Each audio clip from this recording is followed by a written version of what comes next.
வாழ்க வளமுடன். வாங்க ஜோ கிச்சன் சமையலில் நம்ம இன்னைக்கு ஒரு என்ன ரெசிபி பார்க்க போகிறோன்னா ரொம்ப ஹெல்த்தியான ரெசிபி.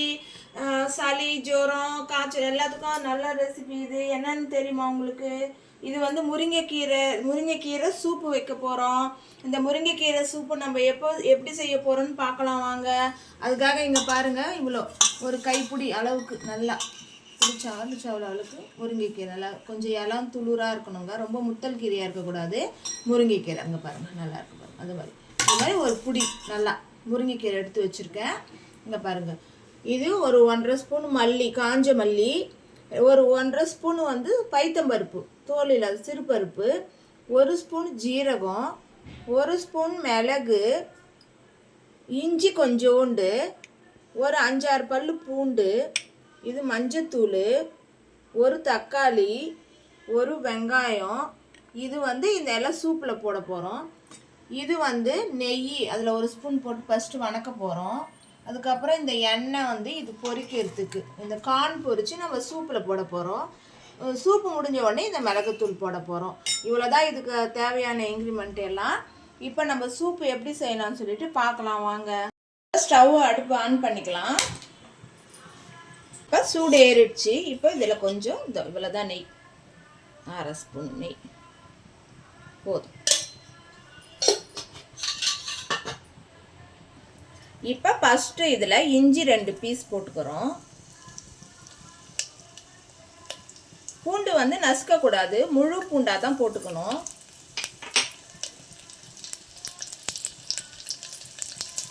இந்த ஜீரகம் போட்டுக்கிறோம். இப்போ நம்ம இதில்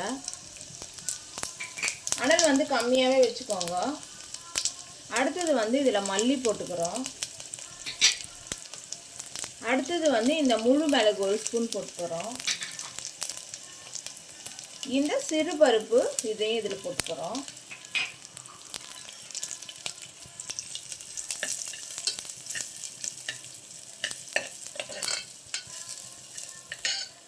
இப்போ இந்த வெங்காயம் போட்டுக்கிறோம்.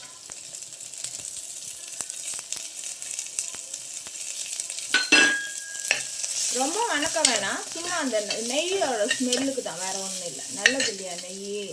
இப்போ இந்த தக்காளியை போட்டுக்கிறோம்.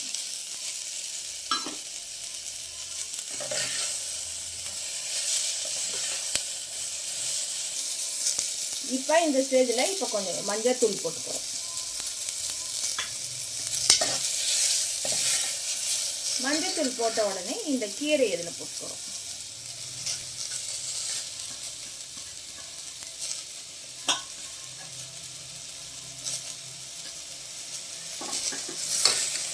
ஒரு கலர் லேசாக, ரொம்ப வந்து வணக்கலாம் கூடாது. இந்த நெய்யோட ஸ்மெல்லுக்காக தான். இந்த சூப்புக்கு ரொம்ப நல்லா இருக்கும் இந்த நெய். இது மாதிரி பண்ணி பாருங்க, சூப்பு ரொம்ப நல்லா இருக்கும்.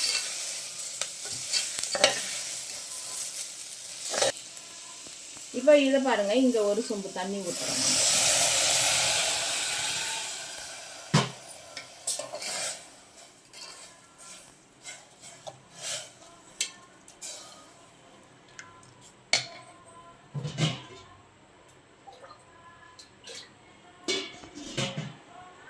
இன்னும் 1/2 சொம்பு தண்ணி ஊற்றிக்கிறோம்.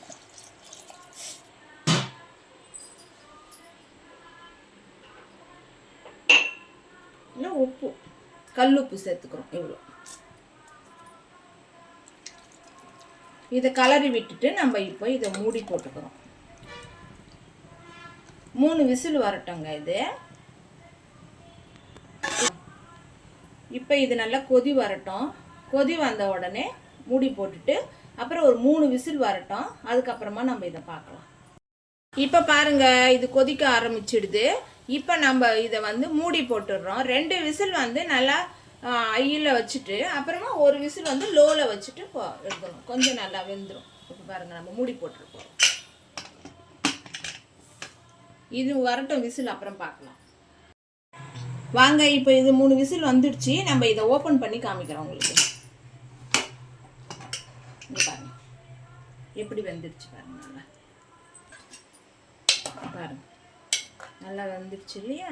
இப்போ நம்ம இதை வடிகட்ட போகிறோம். இதை வடிகட்டிட்டு இதை மட்டும் அரைக்கணும் இல்லையா? வடிகட்டி தண்ணி எடுத்துட்டு இந்த எல்லாத்தையும் போட்டு நம்ம ஆறின உடனே மிக்சியில் போட்டு அரைச்சிட்டு மறுபடியும் காமிக்கிறோம் வாங்க உங்களுக்கு நான். இதை நம்ம வடிகட்டி எடுத்துட்டோம், தண்ணி தனியாக இருக்குது. இதை ஆற வச்சு இங்கே பாருங்கள் நம்ம நல்லா பேஸ்ட்டாக அரைச்சிட்டோம். இப்போ இந்த பேஸ்ட்டில் இந்த தண்ணி ஃபுல்லாக நம்ம சேர்க்க போகிறோம்.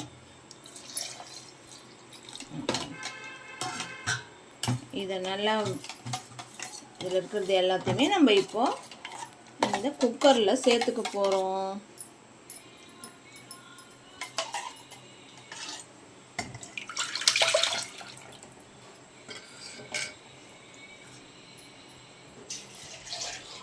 கொதிக்க வைக்கலாம் வேணாங்க, லேசாக சூடு பண்ணால் போதும். இது இப்போ நம்ம வீட்டில் 3 பேர் இருக்குமா 4 பேர் இருக்குமா அதுக்கு தகுந்த மாதிரி நம்ம தண்ணி சேர்த்துக்க வேண்டியது தான், வேறு ஒன்றும் இல்லை. இப்போ எங்கள் வீட்டில் நாங்கள் 4 பேர் இருக்கோம், அதனால் நான் இவ்வளோ தண்ணி சேர்த்துக்கிறேன். இந்த கன்சிஸ்டன்சியில் வச்சுக்கிறேன் நான். தண்ணியாக இருந்தாலும் சூப்பு நல்லாயிருக்கும் இல்லையா.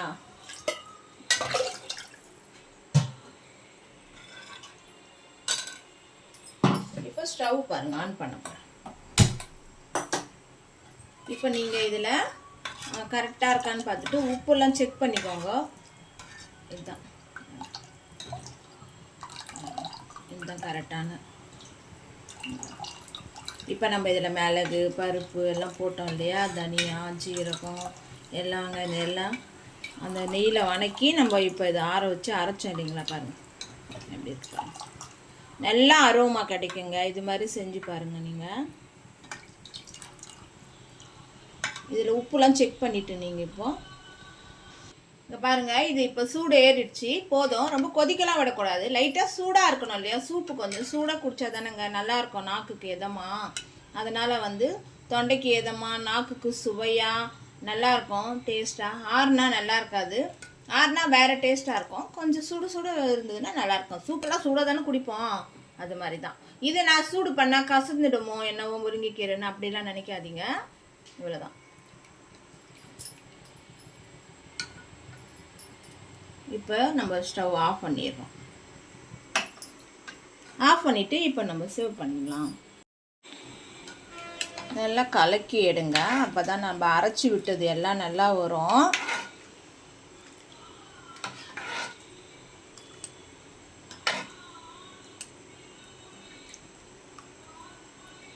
இந்த பவுலில் ஒரு 3/4 பவுல் குடித்தா போதுங்க. ரொம்ப இதமாக இருக்குங்க, நல்லா அந்த மிளகோட ஃப்ளேவரும், காஞ்ச மல்லி போட்டிருக்கோம் இல்லையா அதோட ஃப்ளேவரும், ஜீரக ஃப்ளேவரு ரொம்ப நல்லா இருக்குங்க, பூண்டு ஃப்ளேவர் எல்லாமே நல்லாயிருக்கும். நம்ம இதில் கொஞ்சம் மிளகுத்தூள் கொஞ்சமாக சேர்த்துக்கிறோம் போதும், ஏன்னா மிளகு போட்டிருக்கோம் இல்லையா, முழு மிளகு, அதனால் இது போதும். இப்போ இது மேலே நம்ம கார்ன் போட்டுக்கிறோம். கார்ன் போட்டு சாப்பிட்டா ரொம்ப நல்லா இருக்குங்க. கார்ன் போடாமலும் சாப்பிட்லாம், ரொம்ப நல்லாயிருக்கும். அதனால் கார்ன் போட்டு சாப்பிட்டா நல்லாயிருக்கும். இங்கே பாருங்கள், இது என்னன்னு சொல்லிட்டு சொல்கிறேன் உங்களுக்கு. இது பதிமுக வேர் சொல்லிட்டு, இங்கே பாருங்கள், இதுதான் பதிமுக வேர். இது நாட்டு மருந்து கடையில் கிடைக்குங்க. இப்போ நல்ல வெய்ய காலம் இல்லைங்களா, அதனால் நீங்கள் இது ஒரு 100 கிராம் 50 கிராம் வாங்கிட்டு வச்சுட்டு, இது மாதிரி ஒரு பெரிய 1 லிட்டர் தண்ணியில் சும்மா இதில் கொஞ்சம் போட்டிங்கன்னா போதும், இதில் பாதி போட்டிங்கன்னா போதும். இப்படி பாருங்கள், இவ்வளோ போட்டால் போதும். இவ்வளோ போட்டுட்டு ஒரு 2 லிட்டர் தண்ணி 3 லிட்டர் தண்ணியில் போட்டு நீங்கள் இதை நல்லா காலையிலே பண்ணி வச்சுருங்க. இந்த தண்ணி இன்றைக்கி ஃபுல்லாக குடிக்கலாங்க இந்த தண்ணி. இது ரொம்ப நல்லது, உடம்புக்கு எனர்ஜி கிடைக்கும். அதாவது ரொம்ப நீர் சத்துலாம் நம்மளுக்கு வேஸ்ட்டாக போகுது இல்லைங்களா சம்மர் டைமில், அதனால் ரொம்ப நல்லாயிருக்கும்.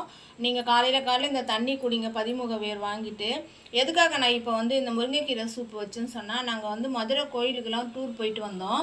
அதனால் நம்ம வெளியெல்லாம் போயிட்டு வரும்போது வெளியே ஃபுட்டுலாம் சாப்பிட்றோம், அப்புறம் வெளியே தண்ணிலாம் குடிக்கிறோம், அப்போ வெளியே குளிக்கிறோம். அந்த தண்ணிலாம் சுடு தண்ணியாக இருந்தாலும் நம்மளுக்கு கொஞ்சம் ஏதாவது மாற்றம் காமிக்கும் இல்லைங்களா. அதனால் நீங்கள் வீட்டுக்கு வந்த உடனே ஒரு ஃப்ரெஷ்ஷாக ஒரு முருங்கைக்கீரை சூப் வச்சு குடிங்க.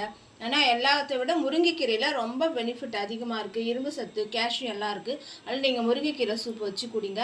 நாங்கள் மதுரை கோவிலுக்கெல்லாம் போயிட்டு வந்த வீடியோ உங்களுக்கு நாங்கள் போடுறோம், நீங்கள் பார்ப்பீங்கன்னு சொல்லிட்டு எடுத்துகிட்டு வந்திருக்கிறோம், நாங்கள் எல்லாருக்கும் காமிக்கிறோம். நான் பண்ண மாதிரி இந்த சூப்பை நீங்கள் உங்கள் வீட்லேயும் பண்ணி குடிச்சு பாருங்கள். இது வேறு டிஃப்ரெண்ட்டாக இருக்கும். உங்களுக்கு பிடிச்சிருந்தா ஷேர் பண்ணுங்கள், லைக் பண்ணுங்கள், மறக்காமல் ஜோ கிச்சன் சமையலை சப்ஸ்கிரைப் பண்ணுங்கள். இன்னொரு வீடியோவில் பார்க்கலாம்.